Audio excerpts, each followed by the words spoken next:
Qual é o sentido do Brasil aos olhos dos ingleses e dos portugueses? Esse assunto é discutido pela doutoranda Bianca Batista, do Programa Interdisciplinar de Linguística Aplicada da Faculdade de Letras da UFRJ.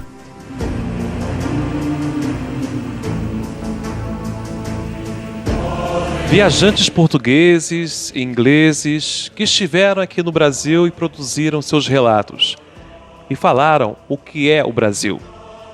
Você poderia falar um pouquinho da sua pesquisa que está prestes a ser defendida? Então, eu trabalho com duas obras, né? A primeira é o livro chamado A História da Província de Santa Cruz, que vulgarmente chamamos Brasil, né? Publicado em 1576, né? Escrita pelo gramático cronista Pero Gândavo. E a outra obra, né, é do clérigo editor Richard Hakluyt, chamada The Principal Voyage of the English Nation, né, que são as principais viagens da nação inglesa, publicada em 1600. Né? A minha intenção de comparar obras de nacionalidades diferentes é mostrar as diferentes projeções do Brasil.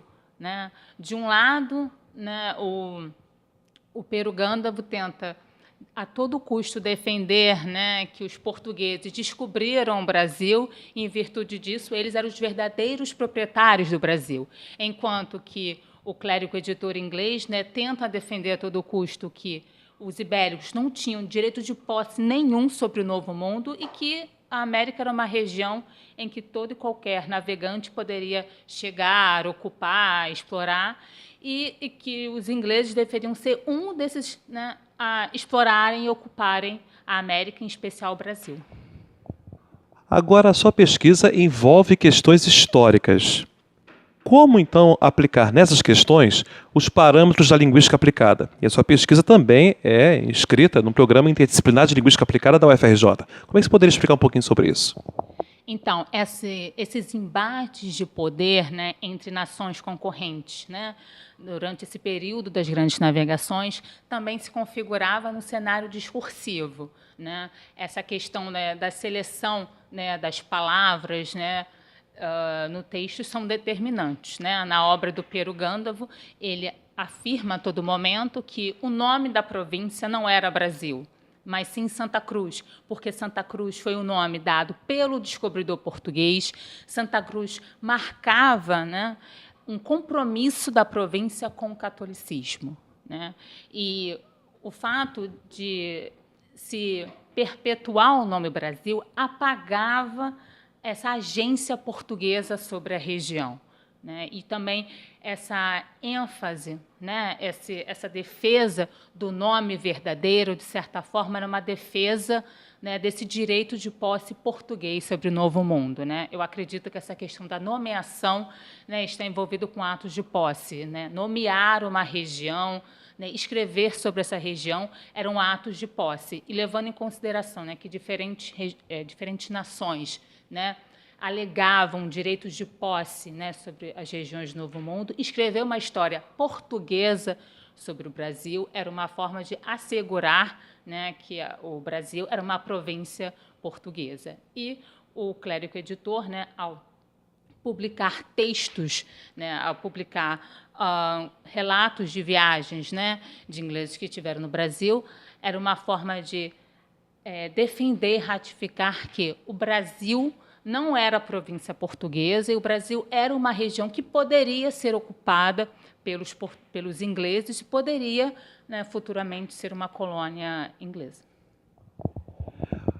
Agora, é muito interessante essa pesquisa e todo esse conteúdo. Como é que eu poderia, eu como leitor do seu trabalho, como é que eu poderia entender toda essa pesquisa para os dias de hoje? Então, a minha intenção é mostrar que o livro do Pero Gândavo, né, e o livro do Richard Hakluyt são muito mais do que textos históricos. Né? Esses textos, na verdade, são uma arena de disputa pelas terras do Novo Mundo e, em especial, o Brasil. Né?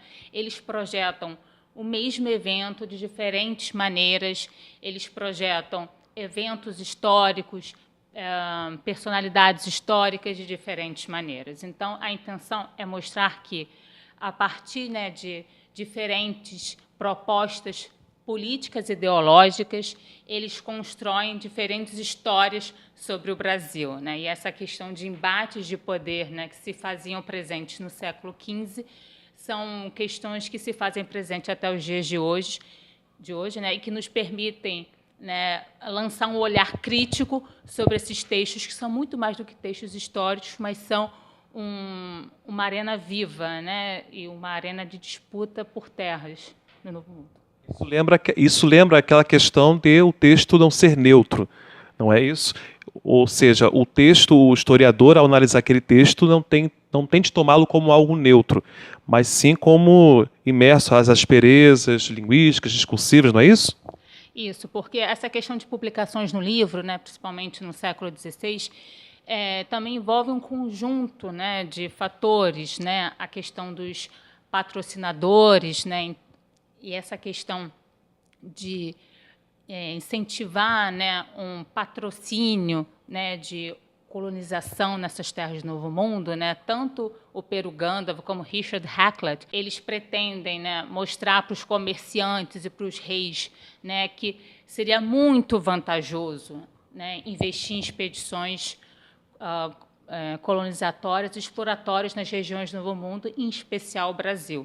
Né, e principalmente naquele momento histórico em que, com a descoberta do Brasil, o Brasil não havia sido efetivamente ocupado pelos ibéricos, pelos portugueses, e também, num outro momento, com a questão da morte de Dom Sebastião I, né, e aquele conflito de uma sucessão do trono português, e o Hakluyt percebe que aquele também era um período que os ingleses poderiam aproveitar para ocupar efetivamente o Brasil, né? Então, todos esses fatores, né, históricos, políticos, né, e também editoriais, né, de forma a satisfazer o desejo, né, e os interesses políticos dos patrocinadores dos livros, isso tudo, de certa forma, influencia, né, a forma como esses editores, né, projetam o Brasil nos seus livros.